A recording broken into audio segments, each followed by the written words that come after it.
Hello and welcome back to Music with Mascots. I'm your host, Ron Rutstein, and I hope you're having a wonderful day. Today I'm going to go over a few things having to do with the cleaning of your records and stylus.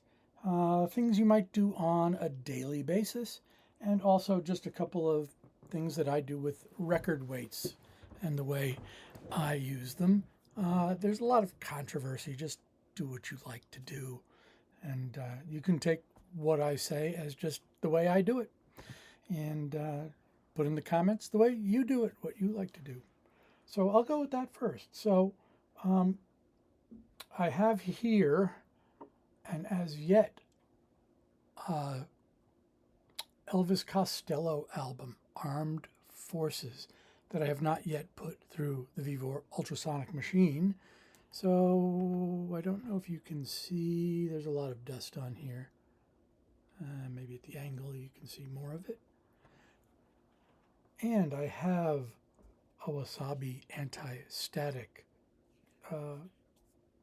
platter mat here on top of the rubber. Now, if I'm using the rubber mat, I don't feel that I need to use any type of record weight. The rubber mat holds the vinyl very securely, as it's designed to do. If I'm using something a little bit fancier like this, or if I'm using some type of a felt mat on a turntable, then I think that you do need something to stabilize the record a little more, as there's nothing really gripping it underneath. So I have a couple of things. I have the groove washer record weight here that I use, and then I have the Hudson Hi-Fi Little Ben, that's for use on a turntable, where I might close the dust cover that has a little lower profile. I also have the Big Ben somewhere, which is basically the size of the groove washer. And I also have one somewhere that's got a level in the center that I use for leveling. Yeah, that's it. So, rubber platter mat, it's all about the aesthetics, not the function of it to me. Unless it's something that's got a very slight warp, and then the weight will compress it a little bit. If it has more of a warp, then you need to maybe use a flattener, record flattener. Record Pi is the one that I use. And yeah, let's move on to the dust cleaning portion. Now, I would like to create. I would like to correct a few misguided souls out there. This is a spin clean brush. There are many versions of this out there. And I'm going to see if you can see this as anti-static record brush, conductive contact. Now, there are some people out there that will tell you that if you use this properly and spin up the record and get the angle perfect, you can lift this brush off and pick up all the dust with it. Pick up all the dust with it as you lift it up. I don't know anybody that's actually ever been able to do that. And this says it's an anti-static record brush. And if you follow the directions that some of these come with, they actually tell you to sweep the record this way. If you've used your Milty or something like that, that's removed pretty much all of the static anyway, the dust will mostly come off. Some of it will go over to the other side. So if you're using this, use it as intended. Anti-static, not a cleaning brush. So let's get to a real cleaning brush.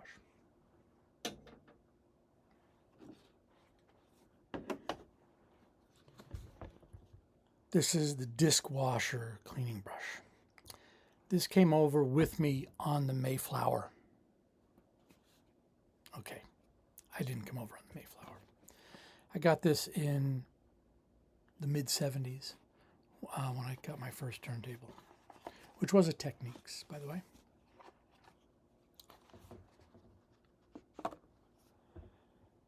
I still use it very gently. It's got some sort of a velour type fabric here. And with the dust that's on this, I use it very gently.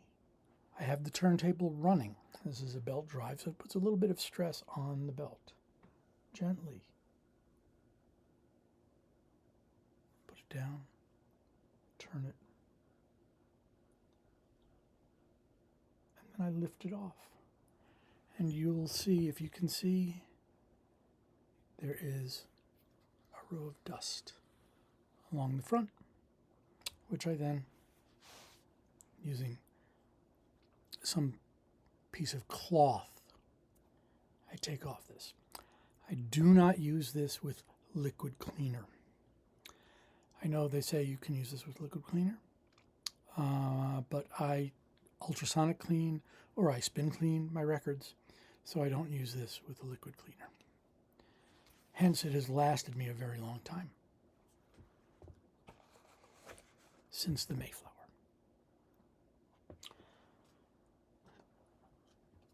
This is a Signet brush. I ran across this in my in-laws' basement. This is a cool record cleaning brush. It has the arrow, which kind of shows you the direction to clean. And it's got very cool fabric here that you can see. And use the same motion that I just displayed with the other. And it works very nicely. And as you maybe can see there, it picks up even a little more dust than the dishwasher did.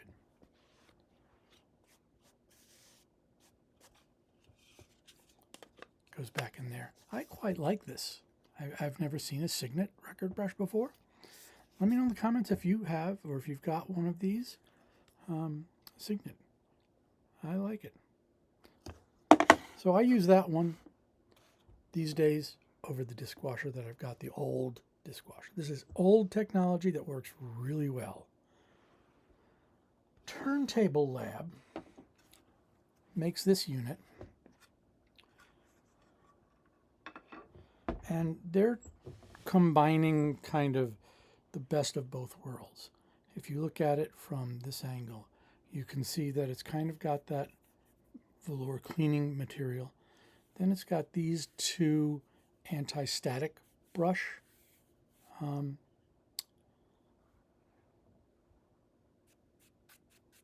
whiskers. I don't know what you'd call those. Bristles.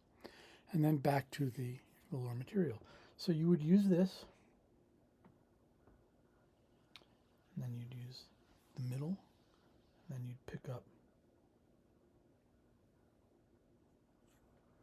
And that would do a clean of the dust, anti-static, and then it would pick up any dust left behind. This kind of proves the point that I mentioned earlier with the anti-static brush, that this isn't going to do a good job of picking up the dust. Turntable Lab kind of recognized that and then added a piece behind to help pick up the dust. For those of you that like this type of thing, it works. It's a little clunky at first until you get used to using it because of that added dimension of the anti-static brush in the middle. Once you get used to it, you're used to it and it's fine. I don't use this one much because I do wet wash my records regularly, so I don't really run into the anti-static necessity of it. And I do have my Milty for that. Again, proper use of the Milty, about 12 inches up or so, maybe a little more. Slow pull in, release it away. Slow pull in, release it away.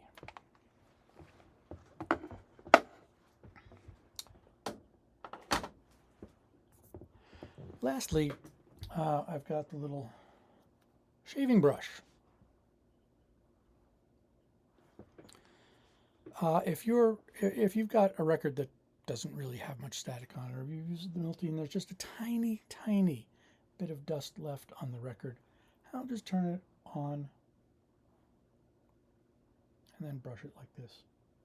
Take off whatever little tiny bit is left. You can do that with the record off, and so that you can see clearly where the little bit of dust is. Spin it with the weight on top. See it? Or you can turn the record on and just do it like that. Handy little tool. The other thing that I use this for that's nice is if I've gone through wet clean and air dry, I'll have this with me as I'm sleeving my records after they've air dried, just in case they've picked up a little dust along the way. Quick little brush of that takes the dust off. Handy tool. I like that. So now let's talk about cleaning the stylus. First, you can get all sorts of tools that are like this brush or like this brush or like this brush that come with a stylus cleaning fluid. Project makes an interesting point on their website. They tell you that not to use those cleaning fluids. And their explanation makes a lot of sense. You are buying a stylus that has a certain amount of glue on it. And the amount of glue is microscopic. And those cleaners can dissolve the glue. So you don't want to do that. Soundsmith also makes the argument that if you're taking proper care of your records and your records are clean, you don't need to brush the stylus every time you put it down. And you can check that in any number of ways. Something like this comes with a little magnifier. Comes with a little magnifier that you can use to check the stylus. The bristles on these are of varying compactness and tension. These bristles are fairly hard, and a lot of times these will actually come with a stylus. You certainly don't want to use this on your brush. You certainly don't want to use this brush on your stylus every time you play a record. You're putting tension on that stylus, which again is a very delicate instrument and held in place by very minuscule amounts, sometimes of glue, sometimes they're pressed in. And you know, if you have a bonded stylus, you've got a piece of diamond that's actually glued to a piece of metal of some sort that's then put in the cantilever. And you can be separating those pieces. You don't want to do that.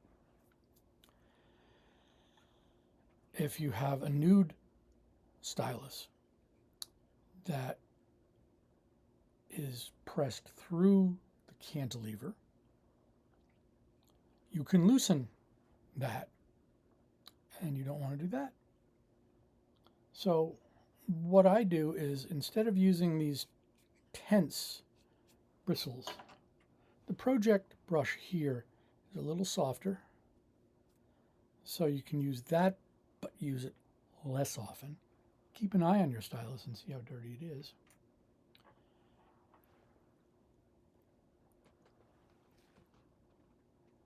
I gotta get better at this. I use the groove washer brush, and I don't use it every time. The bristles are very soft, and I don't use a cleaner with it. Goes very nicely underneath this.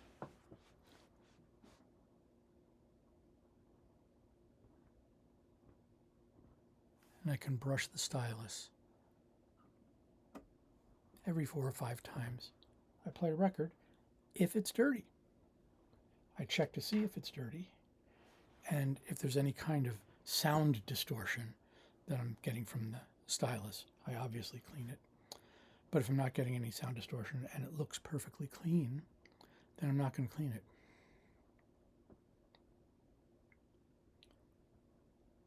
Again, it comes down to how well are you cleaning your records. If you're not cleaning your records at all, and there are plenty of people who don't clean their records, then you're going to want to clean the stylus more often. And if you're cleaning your stylus often, you want to use a brush that's softer.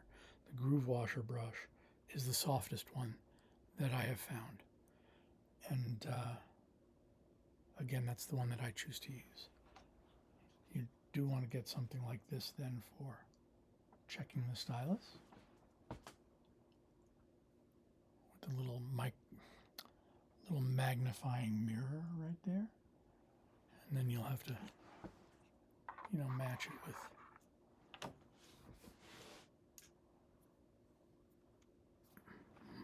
whatever glasses you need. The older you are, the more magnification you may need here to match up with there to see what's there. As I said, I came over on the Mayflower, so I need more magnification than most. So anyway, that's what I do. What do you do? Let me know in the comments below. How do you take care of your styli? How do you take care of your records? How do you keep stuff clean? What do you use for brushes? How do you keep your records clean? If you've made it this far, as I blather on and on and on and on, please hit the like and subscribe. Add to the comments below and let me know what your thinking is on any of this stuff. Everybody's got different ways of doing this, and there's no right or wrong. Everybody's got their own equipment. It's all coming down to the sound and the love of the music. So enjoy. Please treat each other with kindness, and remember, we're all in this world together. Enjoy it. Love the music. Love whatever kind of music you listen to. I listen to just about everything at one time or another. So please hit the like and subscribe, and hit me up in the comments. Let me know what you think. Let me know what you'd like to hear about, what you don't want to hear about. Let me know anything. And treat each other nicely. Thank you very much. And sorry I didn't have a mascot with me today. They're all upstairs with my wife right now. It's Christmas Day and she's watching The Grinch.